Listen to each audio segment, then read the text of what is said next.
Hey guys, it's Tan here, and welcome back to My Personal Opinion, essentially just a review style where I give my thoughts and reasons on why I like or dislike a game. Today I want to talk about Shapeshifter Formations, a roguelite that plays similarly to Vampire Survivors in the way that it's a arena-style roguelite where you collect XP shards to level up, therefore making yourself stronger per run. And that's really where the differences end. But it does fit into that genre, and so I'm going to be comparing it to those types of games from here on forward. I really want to talk about this game because I've been really playing it a lot, and I find it extremely fun, and it doesn't seem like it's super popular in the genre, which is surprising to me, especially when one of the most popular games in the genre is like Brotato, which is very surprising to me. This game is great, and I want to talk about kind of everything it does. So let's talk about characters first. In this game, you select different ships that do various different things. There's typically an active and a passive that change the way you build your character out. You have your active, which is an ability that you can spam off cooldown that does a variety of things. Some give you invincibility for 5 seconds and then make you do critical hits, or this guy that you put down a Tesla station that shocks everything around it, or a slow field that slows everything, bullets and enemies included. Each of them have their own different purposes. The passives aren't nearly as fun most of the time. They're just stat bonuses that go with your active ability to kind of focus on a build. Like this shock guy, he gives you more ability damage towards your shock, like your overload strength, which is essentially after you've done enough shock damage, it'll explode an enemy doing a big chunk of damage normally. Next, I want to talk about the guns. It's what you pair with your ship normally. There's a bunch of different guns. There's 20 characters and 20 guns. They all go together for the most part. There's this chain lightning gun, or there's a chain gun where you just shoot a tiny bunch of bullets that are super inaccurate, but you fire fast. Or there's a sniper shot where it's one big shot that fires slower than most weapons but does big damage and also pierces. Or there's melee sort of attacks where you have a close range swipe that hits in a big arc that pierces all enemies. This game has a lot of variety when it comes to that certain aspect of this game, and it's something that's really different when it comes to that. Build variety is what makes these games super fun, and it goes off of your ship and weapon a lot of the time. But you gotta know how you build. You pick your XP orbs, you get a choice between 3 to 4 choices, normally basic stat options, but some can really spice up your run. For example, you have one that on hit, so every time you hit something with your gun, you have a chance to heal, which is super powerful in this game because healing is king when it comes to staying alive after getting hit, right? Or one that does a mini blank is what it's called, which if you played Enter the Gungeon, it's essentially your safe haven to when there's a bunch of bullets around you. So every time you dodge, at the end of your dodge, it'll destroy all bullets within a certain circle around you. And every time you take that ability, from therefore on, it makes the circle bigger. And that's typically how these goes. You stack these up, up, up, and up infinitely. There's no cap on how much you can do it. It's just whether or not you can get them. And they give you stat bonuses or make them bigger and better. It's a really fun thing, and each ship and gun, you can build them however you want. There's flamethrowers, there's shock, there's corrosion, there's even these orbs that you shoot out on shots. It's a really fun deal, and it makes the game really entertaining. It has a ton of replayability because there's just so many options on what you can do. This game is unique in a way where in Vampire Survivors, you just play through, and occasionally there will be difficult encounters where at certain time frames within your thing there will spawn a boss or a super wave that tries to kill you. This game does things differently, where it counts down from a 5-minute timer down to 0, and at the end of that 5-minute timer you encounter a boss. There's 2 bosses per floor, so you have alternation, and then there's also prime versions of each boss that typically have unique stats, like unique attack patterns, and do increased damage and have a lot more health. There's typically 4 stages, and on the 4th stage is the final boss, and once you beat that, you beat your run. Or you can and after you beat that, you can still continue on and go on to an endless mode where you can have fun with your build. Another thing this game does unique is after you do beat a boss, you go into a shop area where you can buy upgrades, you can gamble your money away, you can use the printer like Risk of Rain. It has a lot of good things in that regard. This game also has perma progression, like almost every single one of these do, where after you've done a run, you lose or win, you get points that you can take into your next run. So an extra dodge or just basic stat bonuses that are like increased crit chance or healing every couple of seconds. Just stuff that makes you slightly better for your next run. And it makes you feel a lot more powerful towards the end once you get a lot of these upgrades, but not powerful, not too powerful to where the game's just so easy that it's boring. And that's a problem I have with some of these games, that they're too easy. They're not skilled enough. There's no reason to really play the game after you've beaten the first run besides maybe unlocking some new characters. But what's the point when you can just beat it every run?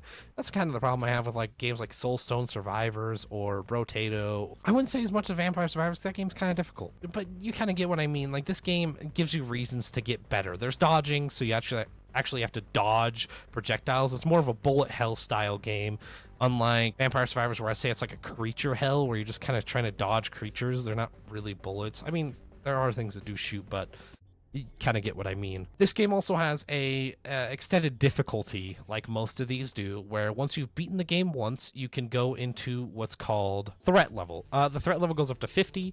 And once you've beaten 50, a new difficulty, one more difficulty option you can tick up. I don't know what it is. I haven't beaten 50. The game's extremely hard. That's what I'm playing on in this gameplay is 50. Why I'm losing a lot? Also because I'm shit. That doesn't help any, right? One thing that makes this game stand out, in my opinion, too, is enemy variety. One thing I feel like these style of games really lack in is enemy variety. You essentially have the one that dashes at you, the one that shoots at you, the one that has a lot of health but walks slowly, and that's typically what these games variety of enemies are. And this game is a ton different, and I really like that.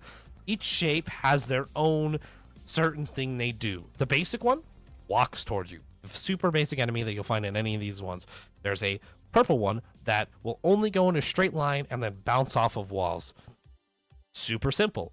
Then you have one that is a stationary green one that shoots in like a sprinkler formation, a shuriken that does erratic movements across there but doesn't really come for you.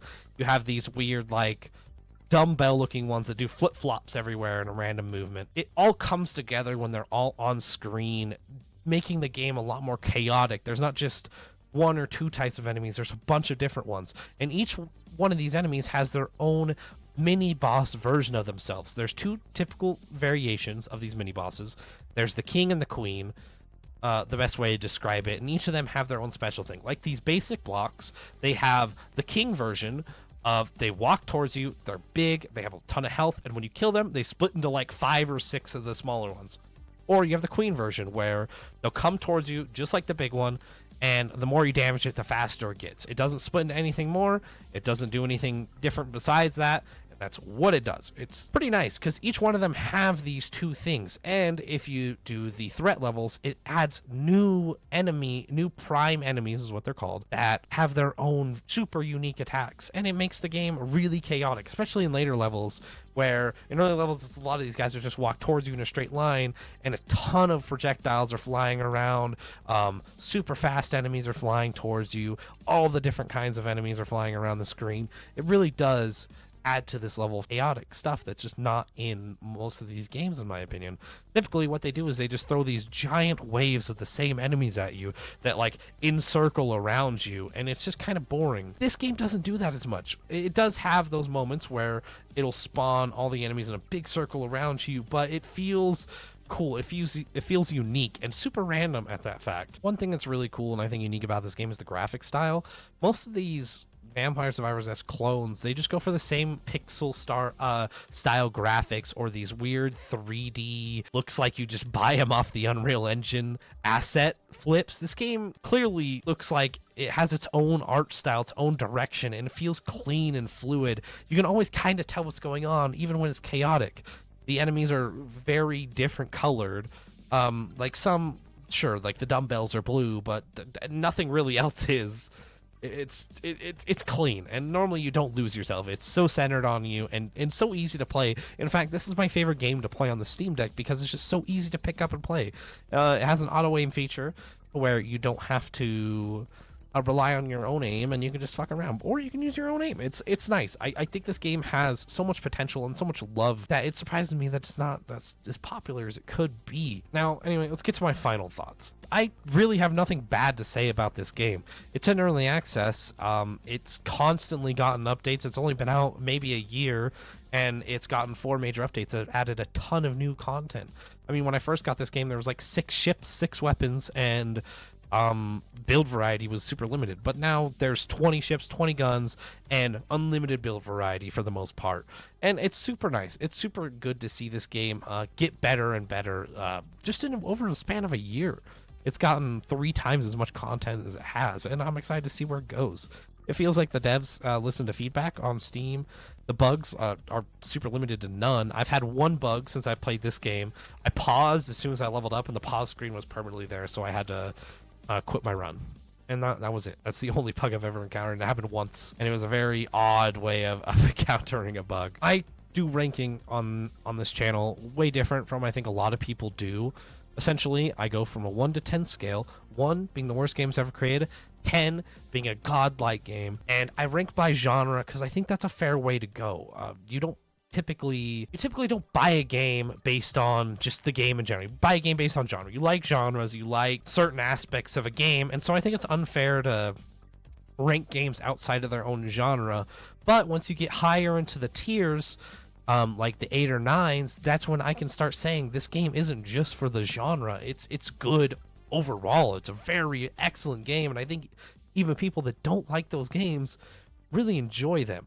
5 is a completely average game in the way for its average for its genre. I honestly and wholeheartedly am going to give this game a 9. I think it's by far one of the best in its whole genre, and I think once this game comes out 1.0, if they can pull it off, I can easily see this game becoming a 10 because I think it will be its best in its genre. There's nothing like it that really makes me excited to play these games. And hey, if you disagree with me, let me know. And if there's enough comments, I'll even I might even make another video on it. But hey, if you like this video, like it, subscribe, and as always, have yourself a wonderful day. Bye-bye.